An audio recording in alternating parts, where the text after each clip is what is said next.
네, 오늘은 임플란트 케이스를 리뷰해 보겠습니다. 제 카페에서 아래로 내려오시면 여기 보이는 케이스입니다. 교정과 임플란트 치료를 병행한 케이스입니다.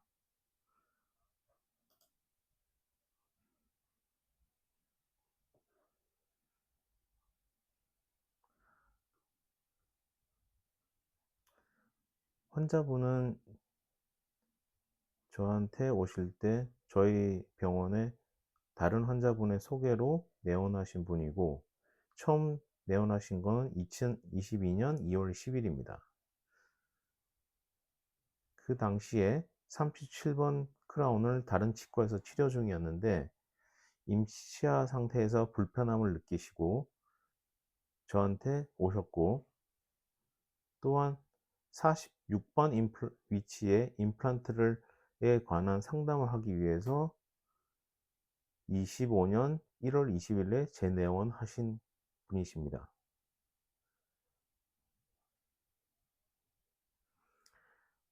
37번 치아의 크라운 치료를 왜 해야 되는지를 한번 고민해 보았습니다.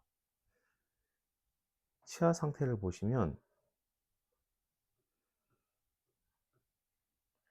27번과 37번 상태를 보시면 27번 상태에 골드 인레이가 되어 있지만 골드 인레이 주위에 색깔이 변색되어 있는 것 뿐만 아니라 크랙 라인이 관찰됨으로써 크랙이 의심되는 상태였고, 또한 37번 또한 크라운 치료를 한 이유는 크랙으로 치료하지 않았을까라는 의심을 해보았습니다. 또한 다른 치아의 상태뿐만 아니라 엑스레이 상태, 구강 내 상태를 봤을 때 이 꽉 무는 습관이 있는 걸로 판단하였습니다.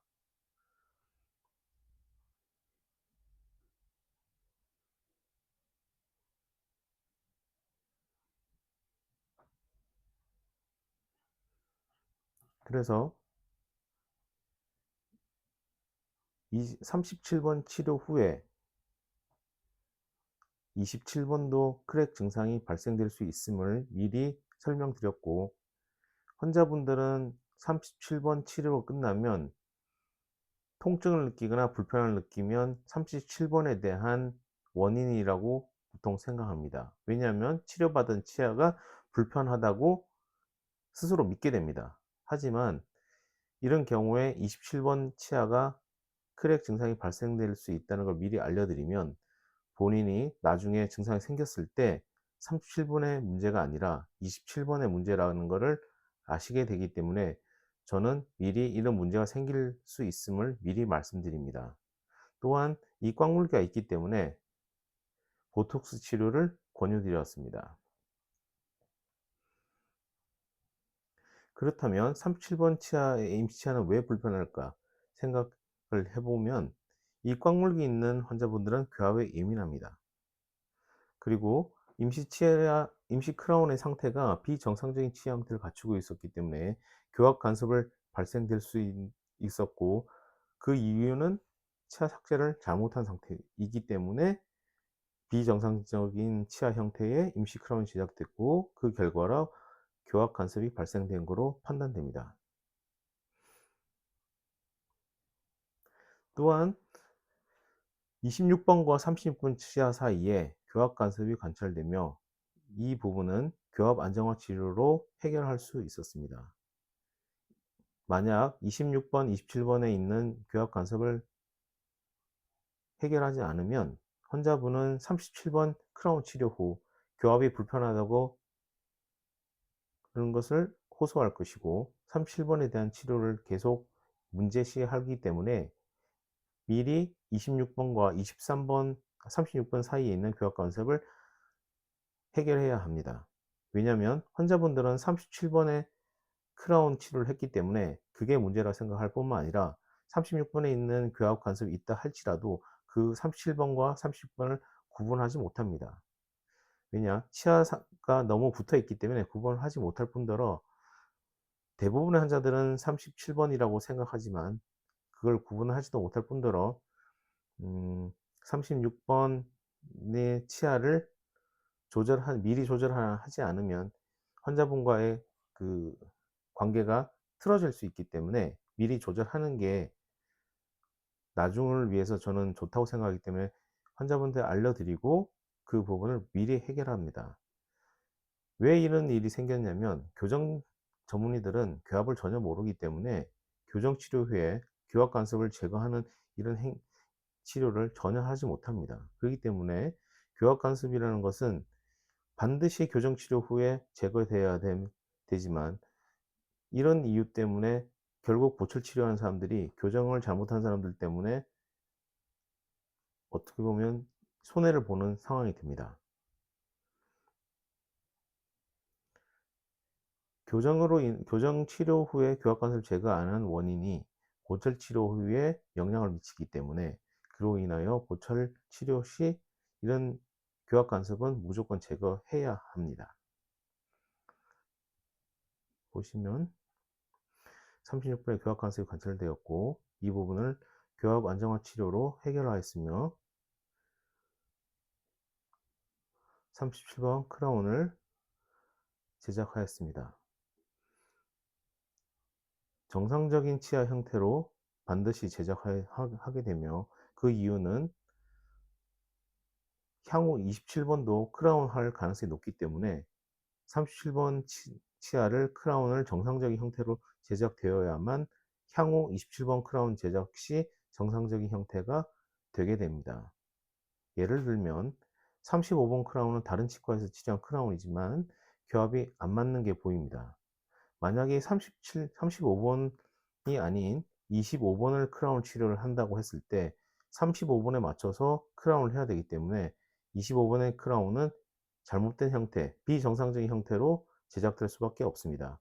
즉, 비정상적인 형태로 크라운이 제작된 경우 반대쪽 크라운 치료 시에 문제가 되기 때문에 반드시 모든 크라운은 정상적인 형태를 갖추어야만 합니다.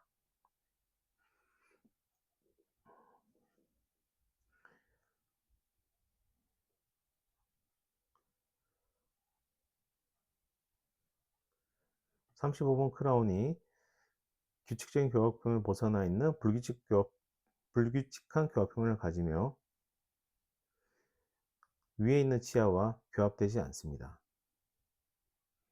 만약 이런 경우 앞서 설명드렸듯이 15번 크라운을 치료해야 할 경우 참 난감한 상황이 생길 수밖에 없습니다. 35번 크라운은 다른 치과에서 치료했지만 25번 제가 치료한다면 참 난감하죠. 교합이 전혀 안 되고 있습니다. 37번은 정상적인 형태를 갖추고 36번 치아보다 더 치아 같은 37번 지르코니아 크라운을 제작하였습니다. 46번에 대한 환자분의 질문은 있었지만 22년에는 46번에 대한 임플란트 치료를 진행하지 않으셨고 25년 1월 20일에 다시 오셔서 46번 위치에 잇몸이 계속 내려간다는 것을 걱정하셔서 임플란트 치료를 하고자 내원하셨습니다. 이때 27번 치아에 크랙 증상이 발생되었으며 크라운 치료를 원하셨습니다. 여기 써 있는 36번은 잘못 오타입니다. 46번입니다. 과거 교정치과에서 치료를 한 것을 보면 소구치 발치 교정치료를 진행한 것으로 보입니다. 일반적으로 14번, 24번, 34번, 44번을 발치하고 소구치 발치 교정치료를 하지만 이 환자분 같은 경우 44번 치아 대신 46번 치아가 발치되어 있는 걸로 보이며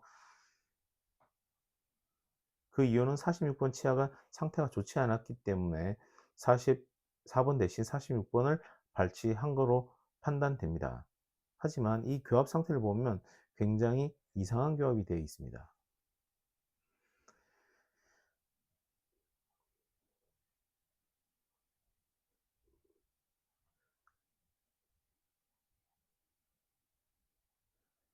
44번 대신 46번을 발치하고 45번과 47번을 이용한 브릿지 치료를 한 걸로 보입니다. 만약 이 경우에 46번 발치되었다면 46번만 임플란트를 하시면 되는데, 굳이 45번과 47번을 이용해서 치아를 손상해 가면서 브릿지 치료를 할 필요가 없는 상태입니다. 즉, 이분은 임플란트 치료를 하지 못하는 분으로 예상됩니다. 그러니까 교정 치료만 하고 브릿지만 해서 돈을 벌고자 하였던 걸로 보입니다. 굳이 45번과 47번을 건드려서 45번과 47번을 손상시킬 필요는 없거든요. 그리고 발치한 46번 발치한 위치는 시간이 지남에 따라 치아가 없으면 잇몸뼈가 감소하게 되고, 이 부분에 음식물이 끼고 잇몸도 계속 내려가게 됩니다. 그러므로 46번 하나만 임플란트를 하는 게 좋은 치료라고 판단됩니다.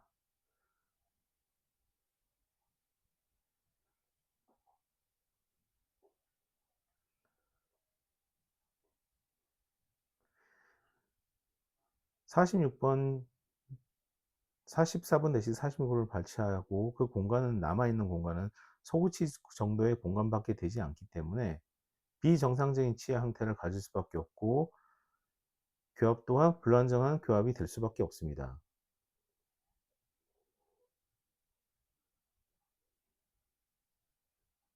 또한 26번 치아가 아래로 정출되어 있어서 불규칙한 교합 평면을 형성하였고, 그 결과 아래쪽 브릿지도 불규칙한 교합 평면을 형성하고 있습니다.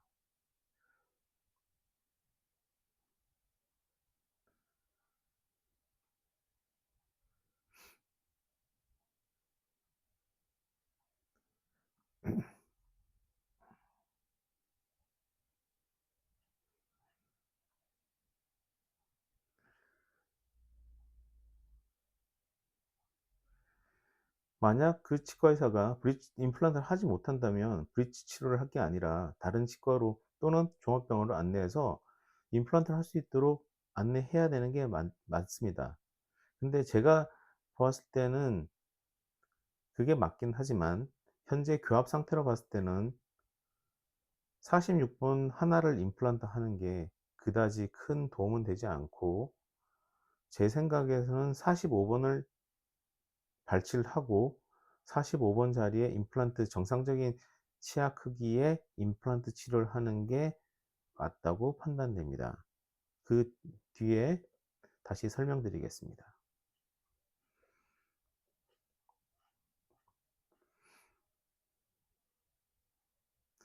46번 임플란트 치료를 어떻게 진행할 거냐면,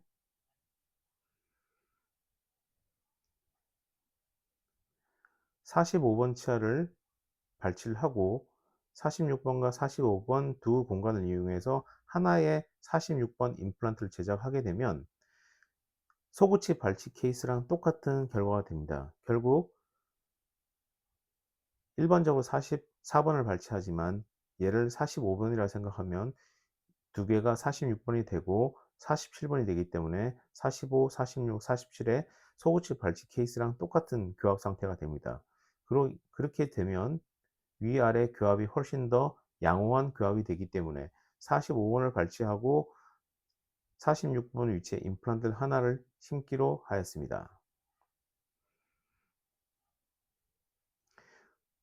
46번 자리는 발치한 지 오래되어 치조골 소실이 많기 때문에 임플란트 위치를 선정해 보면 45번과 46번 중앙이 될 거로 예상되며, 이 위치에서 46번 위치에 치조골이 부족하기 때문에 일반적인 임플란트 수술로는 치료가 불가능합니다. 또한 16번 치아가 내려와 있기 때문에 불규칙한 교합 평면을 해결해야 합니다. 46번 위치에는 치조골 소실이 심각하기 때문에 일반적인 치조골 이식이 아니라 가장 어려운 임플란트 수술 방법인 리지 스플릿 테크닉을 이용하여 치조골을 반으로 나눈 다음에 이 나눠진 치조골을 확장하여 그 사이에 임플란트를 식립하는 가장 어려운 방법의 임플란트 수술을 진행하기로 하였습니다. 이 방법이 아니고는 임플란트 수술이 불가능합니다. 즉 최고 난이도의 임플란트 수술입니다. 리치 스플릿 테크닉이라는 것은 치조골을 2등분하고 2등분된 치조골을 넓혀서 그 사이에 임플란트 식립하고 치조골 이식을 하는 수식으로서, 치료 전에 CT를 보시면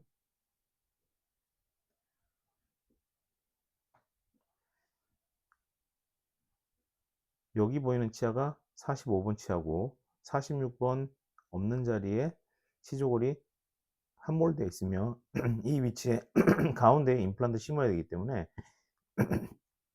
이쪽 치조골이 부족한 것을 알 수 있습니다.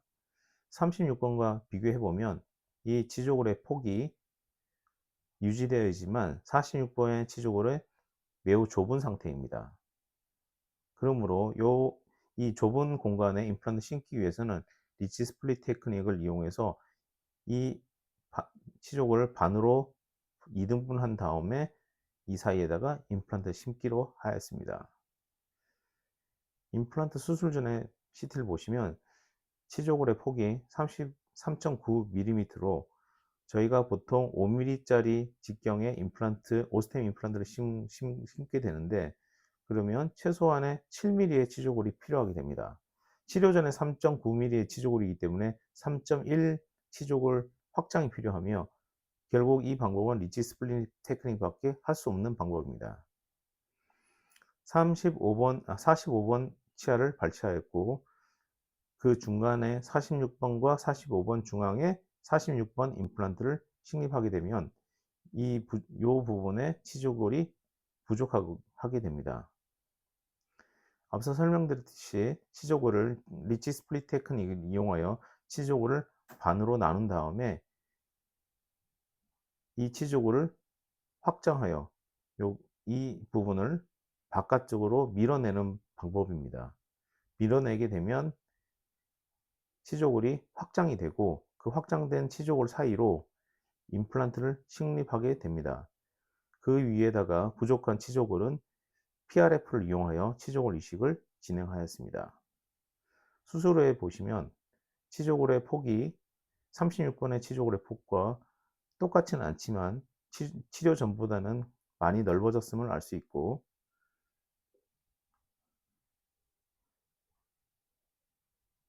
치료 전에 3.9mm 폭의 치조골의 폭이 현재 8.45mm로 치조골이 넓어졌음을 알 수 있습니다.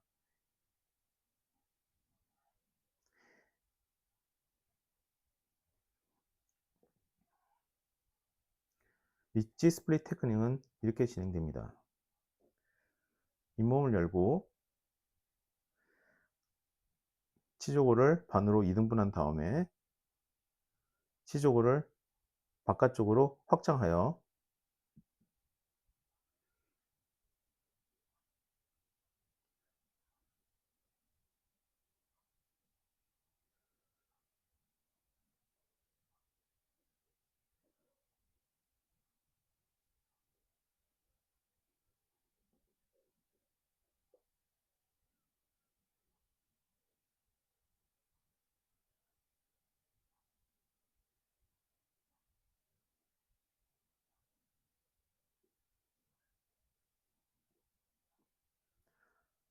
넓혀진 치조골 사이로 임플란트를 식립하고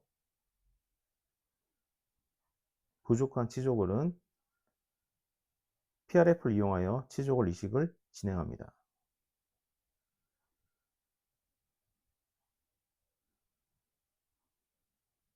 이 방법은 최고 난이도의 수술 방법이기 때문에 거의 할 수 있는 치과 의사가 거의 없습니다.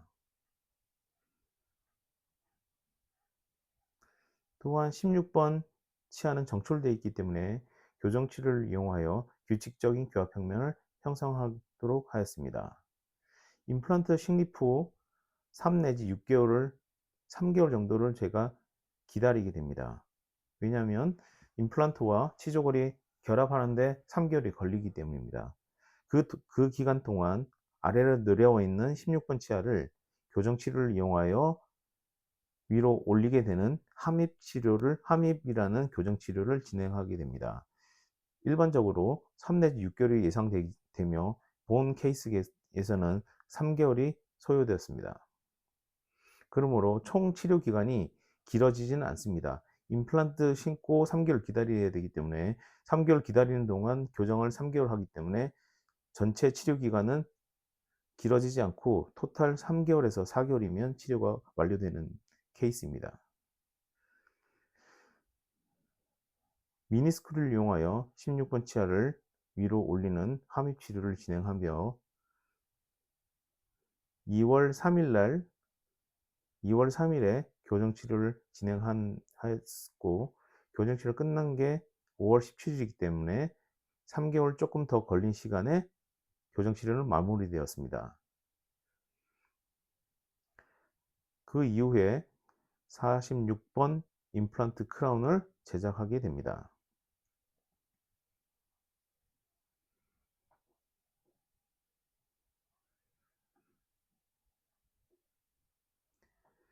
치료 전 상태를 보시면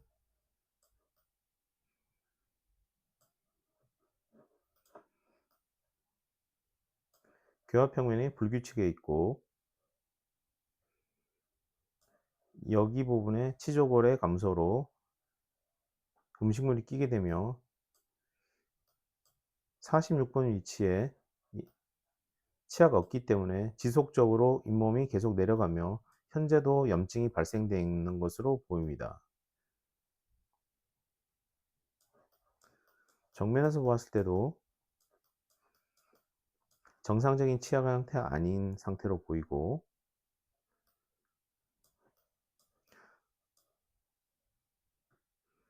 치아 크기를 보시면 47번, 37번, 36번, 46번 얘랑 비교해 주시면 굉장히 작은 치아로 보이실 겁니다. 이게 45번입니다. 46번과 45번을 하나로 묶으면 36번과 거의 동일한 사이즈의 치아가 나오기 때문에 45번을 발치를 하기로 결정하였던 것입니다.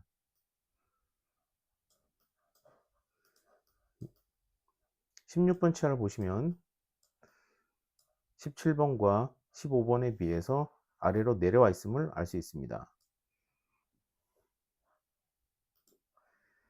교정 치료의 결과입니다. 교합 평면이 규칙적으로 바뀌었음을 알 수 있습니다.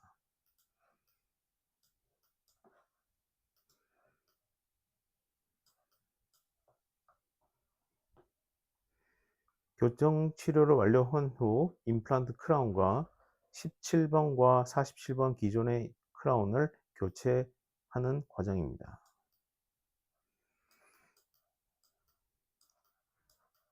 교합을 고려한 치아 삭제를 진행하였으며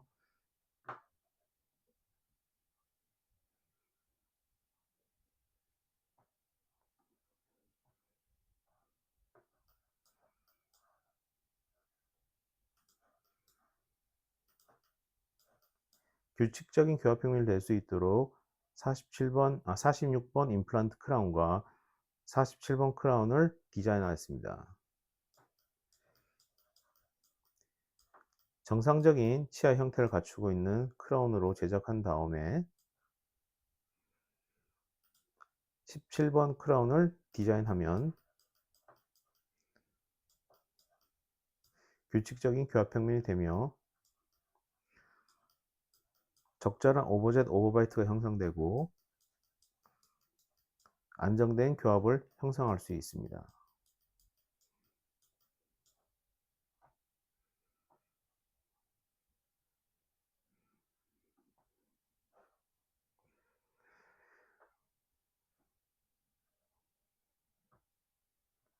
하악을 항상 먼저 규칙적인 교합 평면을 형성하고 그에 맞춰서 상하게 있는 크라운을 디자인하게 됩니다.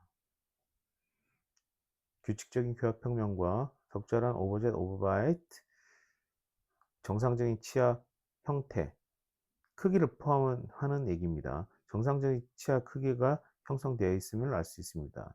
일반적으로 47번이 46번보다 작은 크기를 가집니다. 즉 46번이 모든 치아 중에 가장 큰 치아입니다.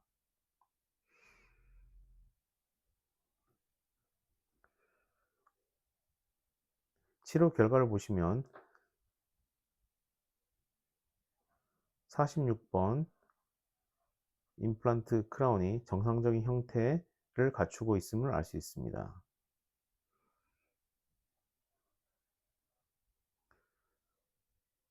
파드로만상에도 규칙적인 교합 평면이 형성되어 있으며 치료 후 아이테로 스캔에서도 상하의 규칙적인 교합 평면과 상하의 규칙적인 교합 평면이 관찰되고 적절한 오버젯 오버바이트를 형성함으로써 안정된 교합을 형성할 수 있었습니다. 또한 46번 위치에 리치 스플릿 테크닉을 이용하여 임플란트를 식립하였기 때문에 치조골이 바깥쪽으로 더 넓어지는 효과가 있었기 때문에 이쪽에 함몰되어 있던 치조골이 확장됨으로써 공간이 감소하게 되고 음식물이 안 끼게 됩니다.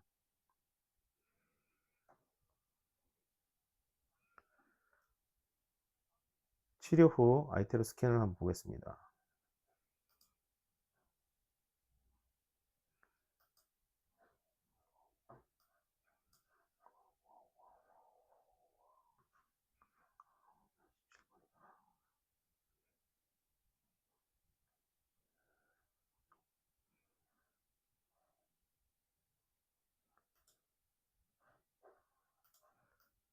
치료 후 보시면 하악의 규칙적인 교합형이 형성되어 있고 상해에도 규칙적인 교합형이 형성되어 있습니다.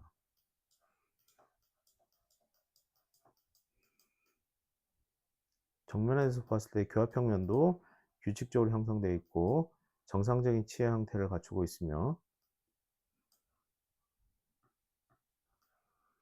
치아 크기를 보시면 36번과 46번이 비슷한 사이즈를 갖게 됩니다. 이렇게 함으로써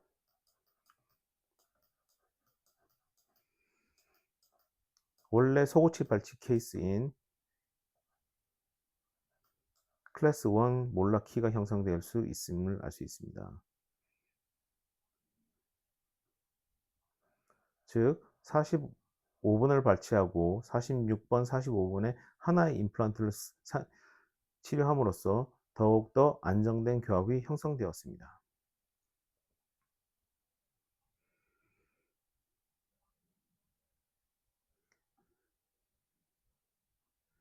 27번은 증상이 생겼기 때문에 크라운 치료를 진행하였습니다. 골린을 제거해본 결과 아래쪽에 고춧가루가 끼어 있고 이만큼 골드 인레이의 적합도는 떨어짐을 알 수 있습니다. 즉, 이 꽉 무는 환자들에서 골드 인레이를 한다는 것은 크랙을 더 유발할 수 있을 뿐만 아니라 골드 인레이는 꽉 무는 습관에 의해서 변형되기 때문에 치아와 인레이는 분리되게 되며 그 사이로 음식물이 들어갈 수밖에 없습니다. 그러므로 이 꽉 물기 있는 환자애들은 골드 인레이를 하시면 안 됩니다. 37번을 정상적인 치아 형태로 제작하였기 때문에 27번 크라운은 정상적인 형태가 될 수밖에 없습니다. 35번과 27번, 37번 너무 비교됩니다. 이러한 크라운 치료는 하지 마셔야 되는 치료입니다. 치과에서마다 보철 치료의 퀄리티는 정말 하늘과 땅 차이이기 때문에 보철 치료는 정말 좋은 데서 하시는 게 좋습니다. 본 케이스와 아주 흡사한 케이스가 하나 있었고 그걸 향후에 보여드리면 왜 이 치료가 잘된 치료인지를 보여드릴 겁니다. 먼저 치료 전과 치료 후를 비교해 드리겠습니다. 46번의 작은 사이즈가 정상적인 크기를 형태를 갖춤으로써 안정된 교합을 형성하였고 지속적으로 치조골 흡수가 되는 치아가 없는 부위가 임플란트를 치료함으로써 치조골의 소실을 예방할 수 있습니다. 46번 치아가 이렇게 커졌고 규칙적인 교합평면과 정상적인 치아 형태를 만들 수 있습니다.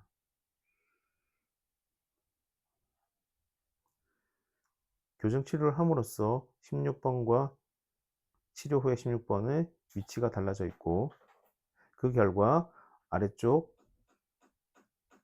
임플란트 크라운이 정상적인 형태와 치조골의 교합평면을 가질 수 있었습니다.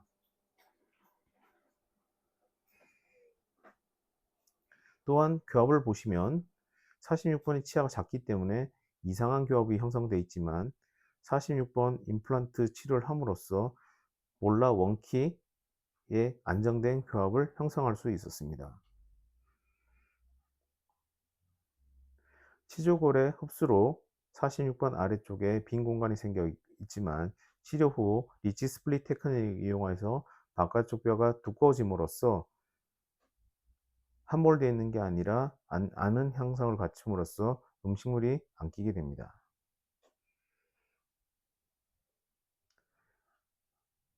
치료 전에 46번 사이즈가 다른 정상적인 치아보다 얼마나 작음을 알 수 있습니다. 치료 후 46번의 정상적인 형태를 만듦으로써 다른 대구치와 거의 비슷한 사이즈를 가지고 있습니다.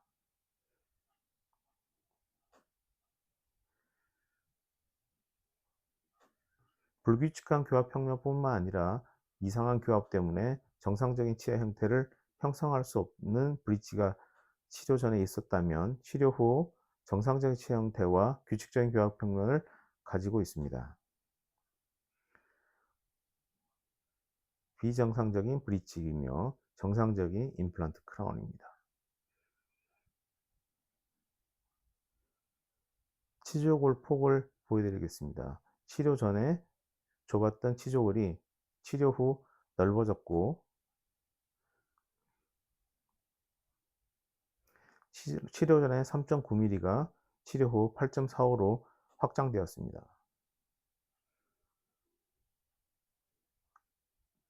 파노라마상에서도 불규칙한 교합 평면이 규칙적인 교합 평면으로 개선되었음을 확인할 수 있습니다. 본 케이스와 가장 유사한 케이스가 최근에 있어서 두 개를 비교해 드리겠습니다. 지금 소개해 드릴 케이스는 임플란트 크라운이 빠져서 저한테 왔던 케이스로 임플란트 크라운을 재부착을 하기 위해서 내원하셨습니다. 먼저 케이스를 보시면 16번이 아래로 정출되어 있어서 불규칙한 교합평면을 형성하여 있고, 46번 위치에 임플란트를 두 개를 심어 놨습니다. 그리고 임플란트 크라운은 정상적인 소구치보다 작은 사이즈 두 개의 임플란트 크라운을 만들었고, 결국 대구치보다는 훨씬 작은 사이즈가 되게 될 수밖에 없습니다. 그러면 적절한 오버젯 오버바이트가 형성되지 않기 때문에 안정된 교합이 형성될 수 없습니다. 즉, 제가 했던 케이스랑 비교를 해보시면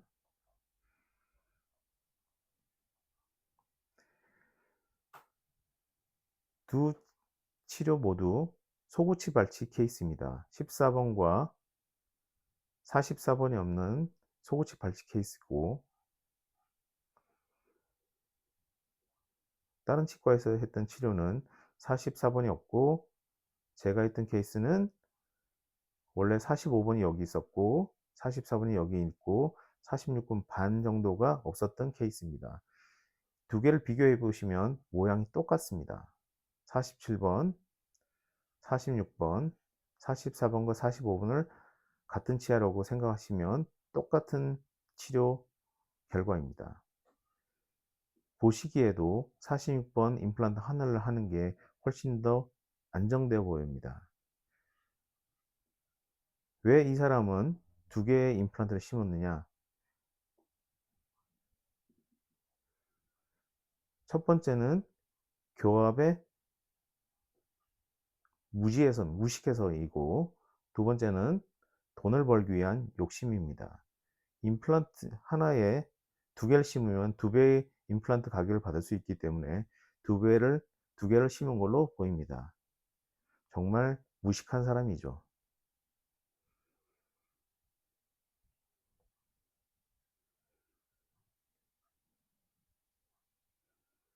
즉 치료는 누가 하냐에 따라서 결과는 달라지고 그건 당신 환자분들의 몫입니다. 그리고 저를 찾아오는 분들은 정말 운이 좋으신 분들입니다. 이렇게 보셔도 치료 결과가 확연히 다른 게 보이실 겁니다. 비정상의 치료 형태가 좋을지 정상적인 치료 형태가 좋을지 그거는 본인들이 잘 판단을 해 보시길 바랍니다. 오늘은 여기까지 리뷰해 보겠습니다.